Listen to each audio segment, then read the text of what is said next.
আল্লাহর নবীর যেদিন জন্ম হয়েছে আল্লাহর নবীর জন্মের সংবাদটা আবু লাহাবের একজন দাসী যাইয়া আবু লাহাবের কাছে দিছিল যে ও আবু লাহাব, ও আব্দুল উজ্জা, আপনার ভাতিজা অর্থাৎ আব্দুল্লাহর ছেলে দুনিয়াতে আসছে। আবু লাহাব এই কথা শোনা মাত্রই ওই দাসী তাকে আজাদ কইরা দিছে। কোন সুবহানাল্লাহ। কত খুশি হয়েছে চিন্তা করেন। এটা হলো নবীজির প্রথম যুগের কথা বলতেছি। এত পরিমাণ খুশি হয়েছে নবীজির জন্মের সংবাদ শুনিয়া, নবীজির মিলাদের সংবাদ শুনিয়া আবু লাহাব তার দাসীকে মুক্ত করে দিছে, আজাদ করে দিছে। আমাদের দেশে এখন যারা মিলাদ লয়া চিল্লাই, এইখান থেকে আপনি প্রমাণ নেন আবু লাহাব মিলাদ মানছে, শুধু মানছে আর জিলাপি খাইছে এমন না। আবু লাহাব মিলাদ মাইনা তিনি তার দাসীকে আজাদ কইরা দিয়েছে। তারপরেও এ জান্নাতি না জাহান্নামী কেন জানেননি? তিনি মিলাদ মানছে কিন্তু সিরাত মানেন নাই। নবীজির জন্ম মানছে, জন্মে খুশি হয়েছে, কিন্তু নবীজির আদর্শে তার মত আদর্শ লালন করেন নাই, আদর্শে তিনি চলেন নাই।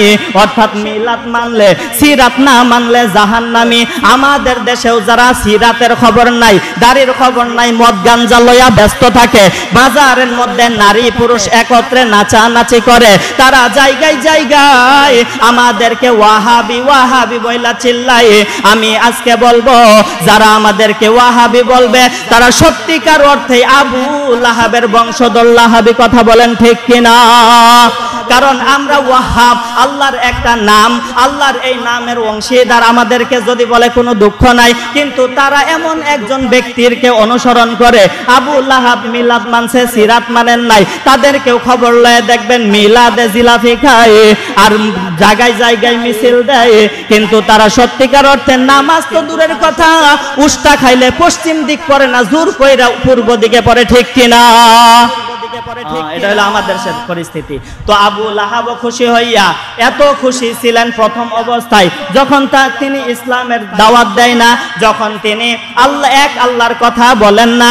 আবু লাহাব তখন চিন্তা করলেন আমাদের 307টা বড় খুদা, এই খুদাও আমাদেরকে সামলাইতে পারে না। আমরা চাইতেছি সামনে খুদা কয়েকটা বাড়াইমু, যাতে আমাদের একটু শাসন করা যায়, আমাদেরকে একটু কন্ট্রোল করা যায়। আবু লাহাব কয় আমার টার্গেট খুদা বাড়ানি।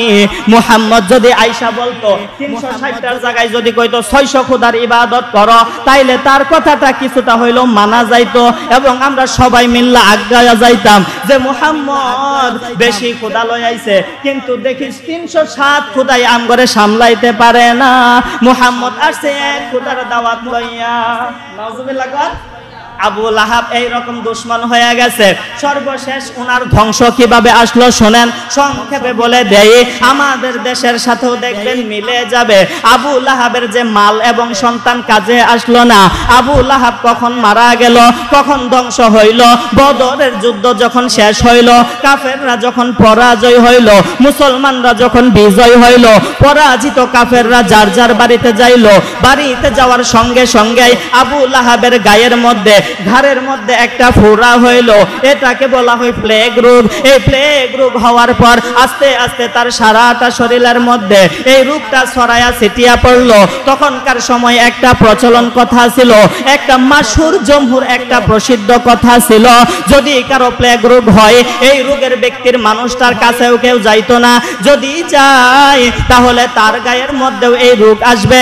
এই কারণে আবু লাহাবের প্লেগ রোগ হওয়ার পরে তার ছেলেরাও তার কাছে যায় না, এলাকার মানুষও তার কাছে যায় না। এইভাবে তিনি যখন সমস্ত শরীর পচন ধরে, এইভাবে তিনি যখন ধ্বংস হলেন, তিনি যখন মারা গেলেন, তার সন্তানরাও তার কাছে আসলো না। 3 দিন পর্যন্ত আবু লাহাবের লাশ এইভাবেই পড়েছিলেন। সর্বশেষ যখন লাশটা পচে যাইতেছিল, তখন আবু লাহাবের ছেলেরা চিন্তা করলো তাড়াতাড়ি মোল্লা মুন্সিদেরকে খবর দে, তারা মরলে মরুক, তারা দইরা যদি মইরাও যাও ঠাকা নাই। মোল্লারা এমনিই তো সমাজের মধ্যে বোঝা। এইবার এমন কিছু ব্যক্তিদেরকে খবর দিলেন, তারা তার গায়েও টাচ করলেন না। একটা পাহাড়ের উঁচু জায়গায় গর্ত খুইদা কাঠি দিয়া খুসাইয়া ওই গর্তের মধ্যে ফালাইয়া দিল। তার লাশটা পর্যন্ত কেউ ছুঁয়ে দেখলো না।